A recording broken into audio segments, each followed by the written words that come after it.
Hello everyone, and thank you for joining me today. I'm now going to be reading chapter 16 from the book Piano Lessons Can Be Murder. Unlike a lot of the stories I read, this is not a collection of short stories. This is one complete book. So I really do recommend that you listen to the chapters in order. Each chapter has been uploaded as a separate video, and I always include the chapter number in the title, so hopefully that makes it easier to follow. So we will continue with chapter 16. I stopped short with a loud gasp. Behind me, the creature was stomping closer, blasting out its angry whine. Ahead of me, Dr. Shriek, his blue eyes glowing with pleasure, blocked my escape. I cried out, preparing to be caught from behind by the silvery monster. But it stopped. Silence. No crashing of its heavy metallic feet, no shrill whine. "Hello, Jerry," Dr. Shriek said calmly, still grinning. "What are you doing all the way back here?" Breathing hard, I pointed to the monster, which stood silently, staring down at me. You're admiring our floor sweeper?" Dr. Shriek asked. "Your what?" I managed to choke out. "Our floor sweeper. It is rather special," Dr. Shriek said. He stepped past me and put a hand on the front of the thing. It's a machine," I stammered. He laughed. "You didn't think it was alive, did you?" I just gaped at it. I was still too freaked out to speak. "Mr. Toggle, our caretaker, built this for us," Dr. Shriek said, rubbing his hand along the square metal front of it. "It works like a dream. Mr. Toggle can build anything. He's a genius, a true genius." Well, why does it have a face?" I asked, hanging back against the wall. "Why does it have eyes that light up?" "Just Mr. Toggle's sense of humour," Dr. Shriek replied, chuckling. "He put in those cameras too."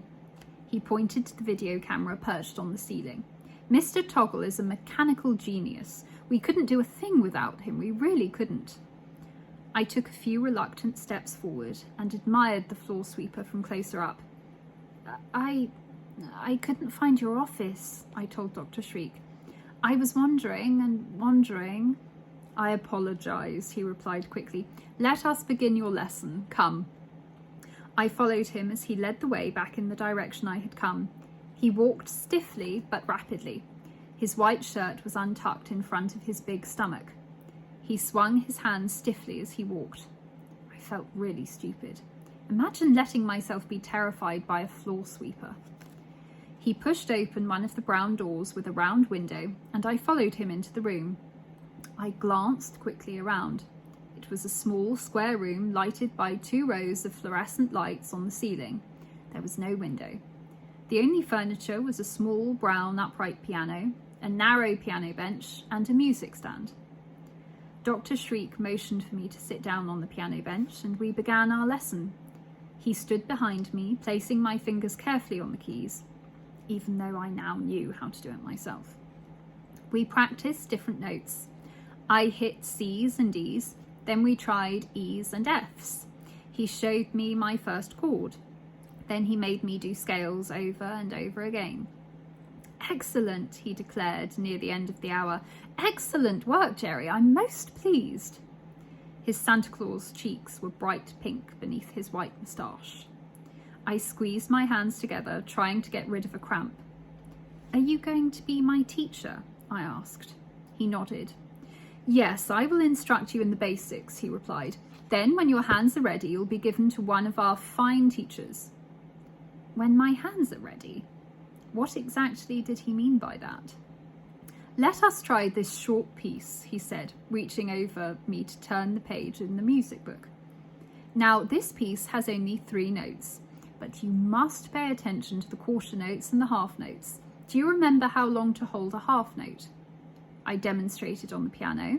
Then I tried to play the short melody. I did pretty well, only a few naff notes. "Wonderful, wonderful," Dr. Shriek declared, staring at my hands as I played. He glanced up at his watch. "I'm afraid our time is up. See you next Friday, Jerry. Be sure to practice what I've showed you." I thanked him and climbed to my feet. I was glad the lesson was over.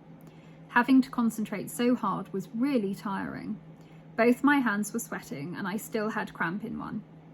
I headed for the door, then stopped. "Which way do I go?" I asked. "How do I get to the front?" Dr. Shriek was busy collecting the worksheets we had used, tucking them into the music book. "Just keep going left," he said without looking up. "You can't miss it." I said goodbye and stepped out into the dark hallway. My ears were immediately attacked by the roar of the piano notes. Aren't the other lessons over? I wondered. How come they keep playing them even though the hour's up? I glanced in both directions, making sure there were no floor sweepers waiting to attack. Then I turned left, as Dr. Shriek had instructed, and began to follow the corridor towards the front. As I passed door after door, I could see the smiling instructors inside each room, their hands moving in rhythm with the piano playing. Most of the pupils in these rooms were more advanced than me, I realised. They weren't practising notes and scales, they were playing long, complicated pieces. I turned left, then when the corridor came to an end, turned left one more time. It took me a while to realise that I was lost again. Had I missed a left turn somewhere? The dark halls with their rows of brown doors on both sides all looked alike. I turned left again. My heart began to pound. Why wasn't anyone else in the hall? Then up ahead I saw double doors. The front exit must be through those doors, I decided.